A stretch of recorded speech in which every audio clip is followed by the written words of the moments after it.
Australia's obsession with cheap solar panels. Let's have a look. Hello everyone, Florian Heiser here and welcome to another episode of Heiser Says. I have my stein of coffee and this afternoon I thought we would talk about an article from ABC to do with solar panels. And here in Australia, solar panels are all the rage. Everyone loves putting them on their houses. The government hands out free money and discounts to get people to install them, and they're meant to, save the planet. Well, that's what they say. My own experiences of going to a property event with a bunch of well-off people in a private business club in the city, and they're all talking about how they've got solar panels on their houses, and not one of them would have actually needed the subsidy. So let's have a look at it anyway, because they are failing.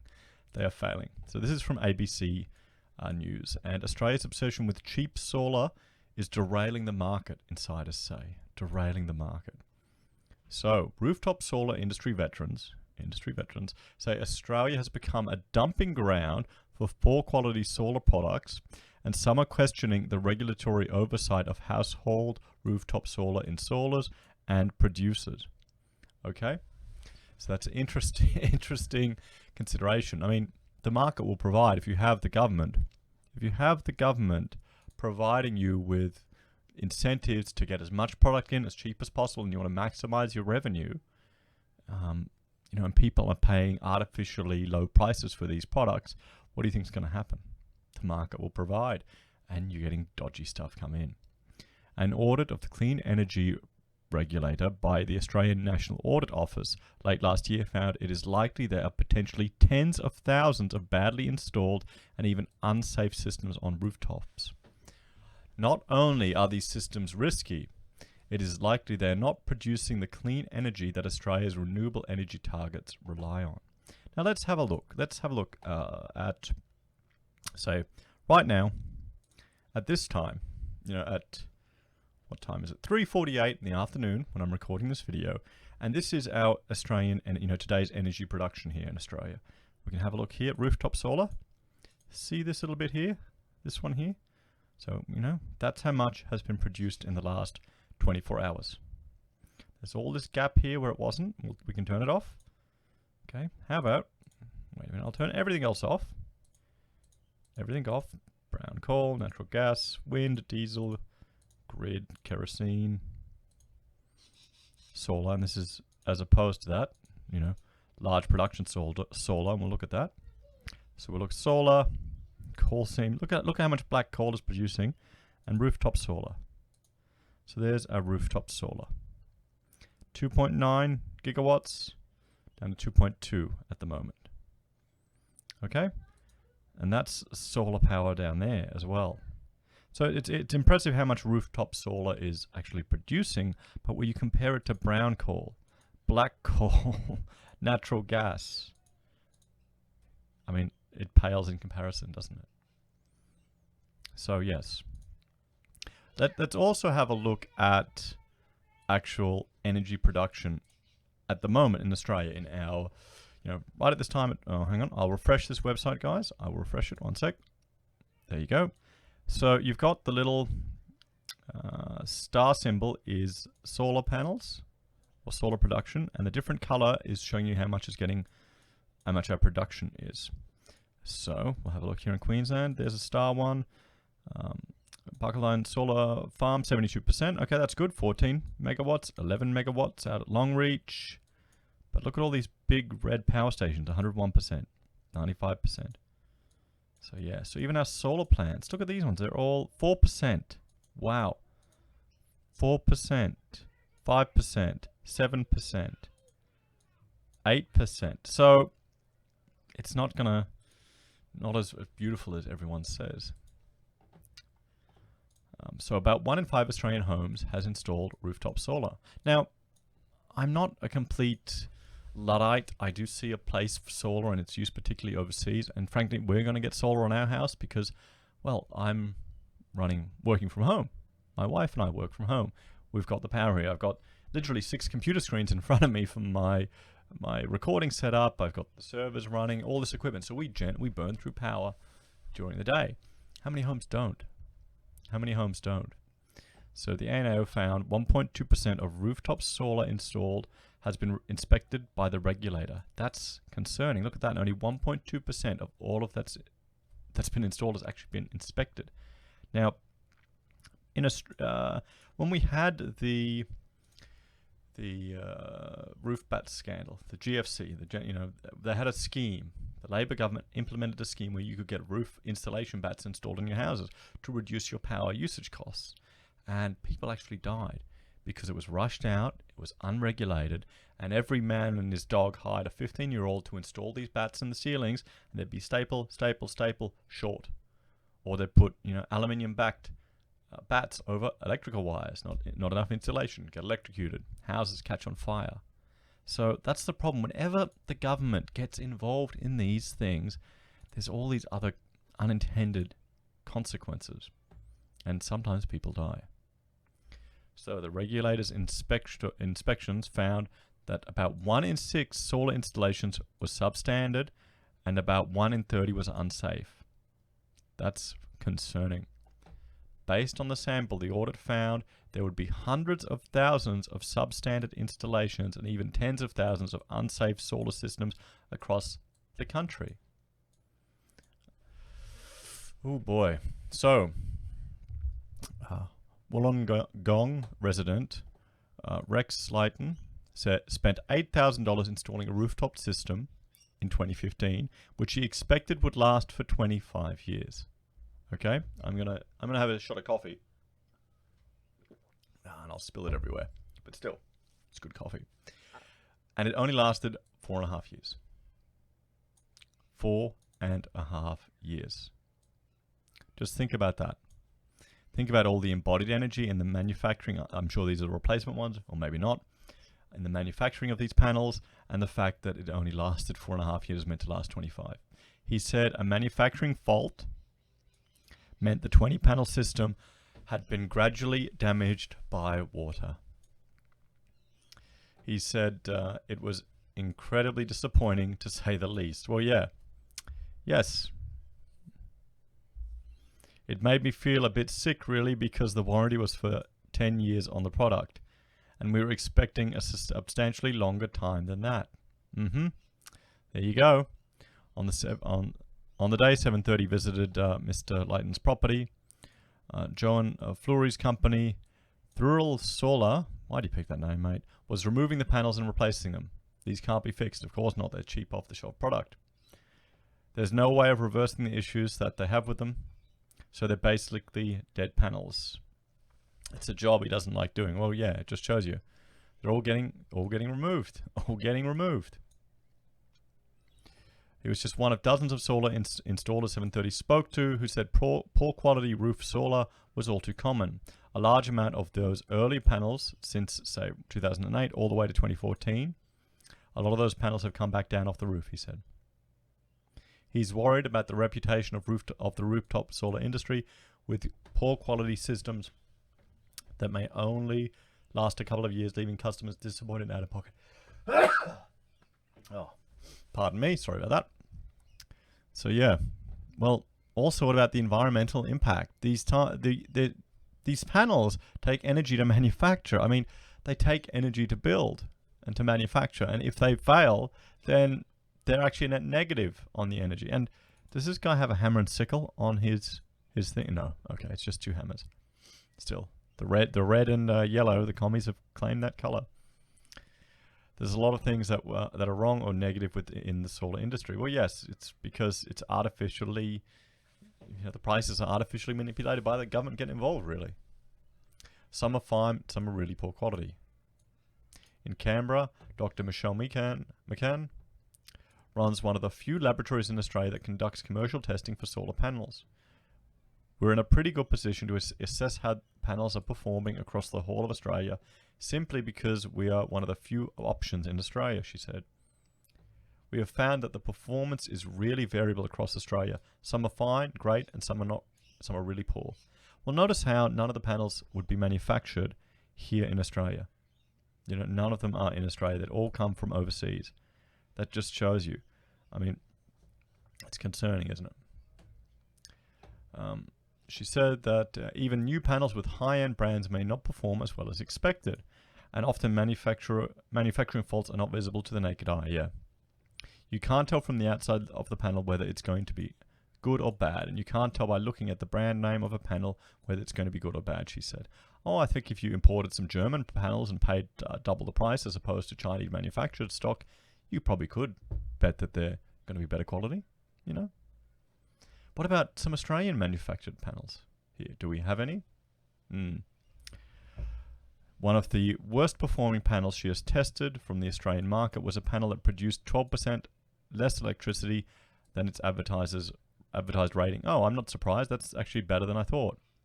That raised questions then about what the panel's going to do after 1 year, 3 years, or 5 years, let alone 25 years in the field. Yeah, it's just crazy. It is just crazy. You know, will these things go on to work?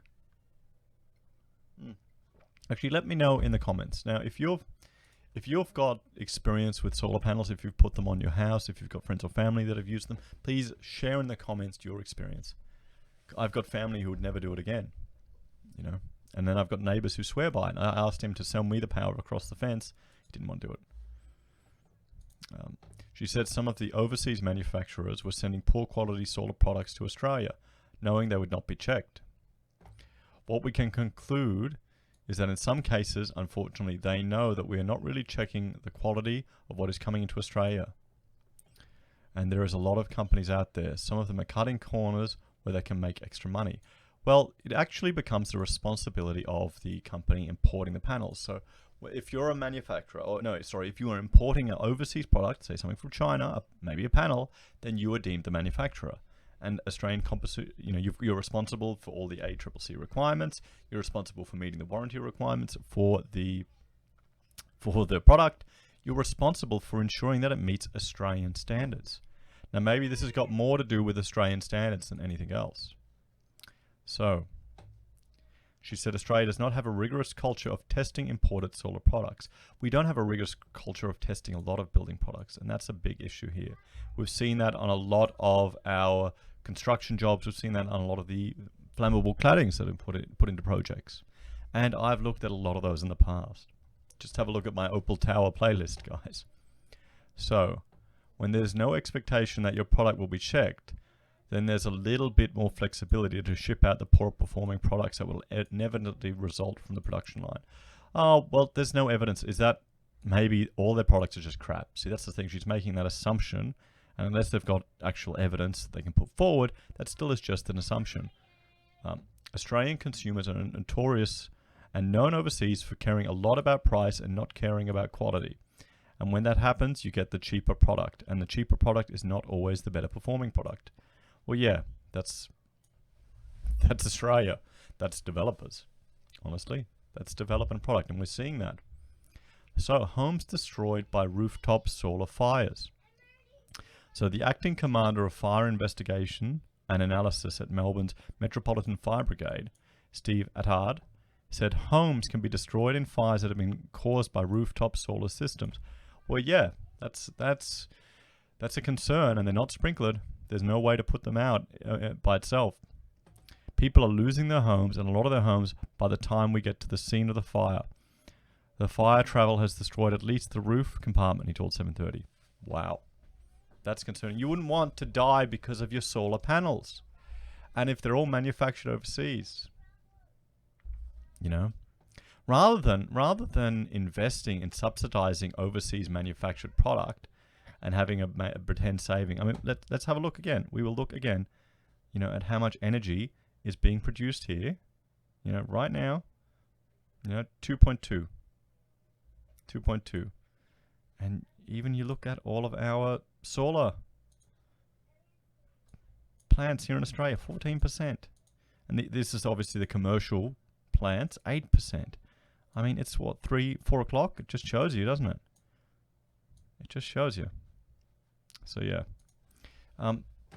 why instead of investing in subsidizing overseas manufacturing, they invested in local Australian manufacturing? Maybe your panels, you'd only receive a discount if it was made in Australia, 100%. I don't know. You know, if the government is gonna steal money off people and then give it to other people to give them free stuff, at least do it in a way that will ensure there'll be more money flowing in our local economy. Is it that hard? Oh, but Florian, there's no industry there to support that. Well, there you go. You just created an industry. But people don't want to pay for that. Well, if you're gonna steal money from one hand, then you may need to restrict or put a tariff on that product coming in to prop up the industry. Or you don't do anything, step away, and you let people do it themselves. So you can't do it both ways. You can't have your cake and eat it too. So we always see the worst case scenario. We know of 25 fires in Melbourne metropolitan area in the past 5 years that were started by problems with rooftop solar. Actually, let's jump back here and let's have a look at how our solar plants are going in Melbourne. Here we go. Oh, no, that's a power station. That's going good. What do we got there? A wind farm. Oh, do they have any solar down there? Newport Power Station. Let's refresh that. Okay, come on, let's have a look. There we go. 8%, 8%, 53% down in northern Victoria. 9%, wow. And it's 4 o'clock, so there's still sunlight falling onto it. The sun is setting, but I mean, it just shows you the efficiencies of these things. It just shows you. Wow. Oh, anyway. He said there is a particular issue with one safety measure that was introduced in Victoria in 2005 and then nationally in 2012. It is a switch called a DC isolator that can be installed on roofs to shut off the flow of power from the solar panels. Most people aren't aware these isolators do exist up on the roof until there is an issue, and these are the ones that we're being cautious about because they're exposed to the elements. Wow. I mean, shouldn't they be an IP rated switch?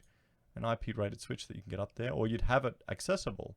Really, you wouldn't want it up on the roof. To control it, you want to have it down on the wall, underneath the eave. That would protect it more. Moisture does get inside, even if they're installed correctly. We have condensation build up inside these units and getting into the electrics and giving us grief. Well, I've got an IP rated switch on the outside of this wall right here, outside of my little studio there. And it seems to be working fine. It's powering our gas hot water system. I plug the power tools into it. It's been there for years. He said fires in these units can spread across roofs before anyone notices. I wonder if it would be better to have them away from it because it's just wired in. Why wouldn't you have it internally installed? Shouldn't it be in the garage of the houses? Certain brands have been recalled, but there's still a number of the old isolators still out in service, which at some point in time will pose a risk. That's concerning. That is really worrying. So low quality solar, no problem, the Clean Energy Council says. Okay. Well, I'm afraid, Kane, mate, I think you've got a bias there. One of the renewable energy's peak industry bodies, the Clean Energy Council, has the power to accredit roof solar products and installers. Wait, so we already have a regulator. We have a regulator in this industry and they're completely failing at their job. Okay. Last year, the CEC cancelled its accreditation of 12 installers and temporarily suspended the accreditation of 160 more. It also struck more than 5,500 models of solar panels from its list of approved products, along with 88 models of solar inverters. That is a lot of products that they've struck from their list. How did they get in? CEC Chief Executive Kane Thornton insists low-quality solar is not a problem in Australia. I think what we've got here is a minimum standard that ensures a minimum level of quality for these systems, he told 730. I don't know. I'm too experienced in the construction industry, really. I don't know. Guys, am I just being bitter and old? You tell me in the comments. I don't think it's up to government to dictate exactly which products an Australian consumer might prefer. Okay. Okay, the libertarian in me says, yep, fantastic. But the experienced consumer in me and professional in me tells me that, you know, we want to ensure that there's a certain duty of care and in the products that people are buying. The old adage of buyer beware, I think, isn't really as suitable in modern times, because these products are much more advanced and they have much greater risk to kill and injure people. Maybe we need to go back to the ancient Babylonian building code. If your house, if a builder builds a house for you and it falls down, you kill the builder. I'm not being serious, but you know what I mean. Mr. Thornton said the overwhelming majority of rooftop solar systems are safe, and an unsafe rating from the CER may not be as bad as it sounds. This categorization is about potentially unsafe systems, he said. The ANAO found that the number of rooftop solar systems classified as unsafe has declined from an average of 4.2% from 2011 to 2015 to 2.7% last year. Okay, well, is that because the total number has decreased, or they've removed the unsafe ones, or they've failed in that time period? He told 730 the regulatory framework for rooftop solar products and installations is working because the number of systems categorized as unsafe is continuing to fall. I don't know. I don't think it's that simple. We're obviously very focused on continuing to reduce that number, he said. He said the solar industry is one of the most heavily scrutinized in the country. I doubt that. I doubt that. There'd be other industries that are much more scrutinized than you guys. Seriously, come on. Come on. Yeah, look. Most heavily scrutinized, and then the next title is no safety standard for batteries. I mean, you've got no idea, mate. You've got no idea.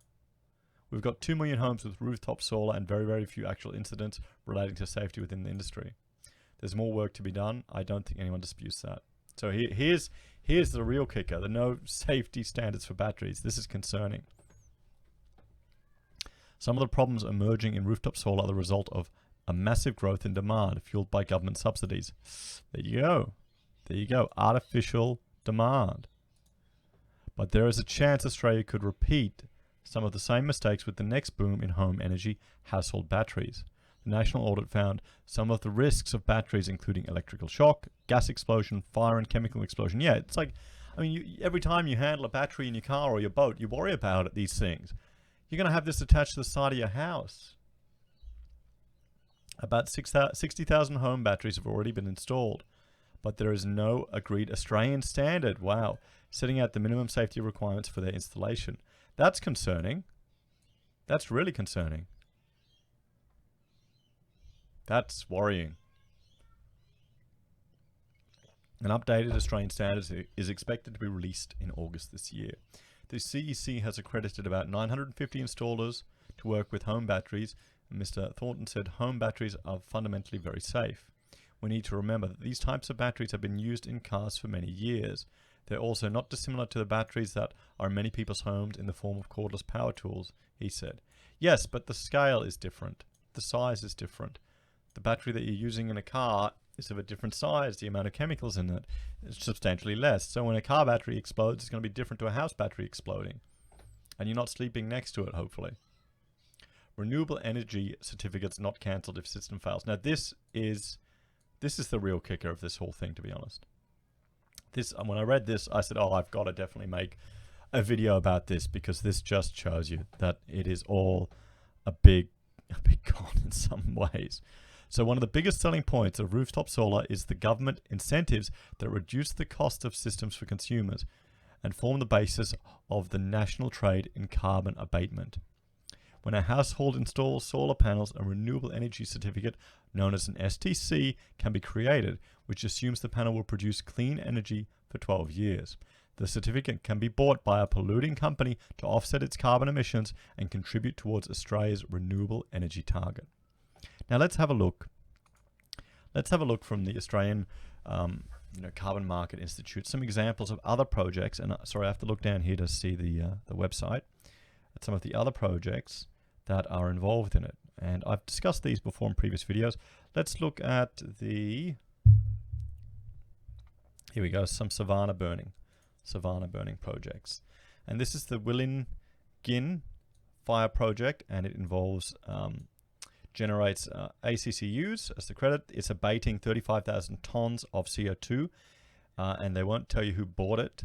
But what essentially they're doing is they're using old ancient indigenous knowledge, which is, I think, quite smart, to manage the bush.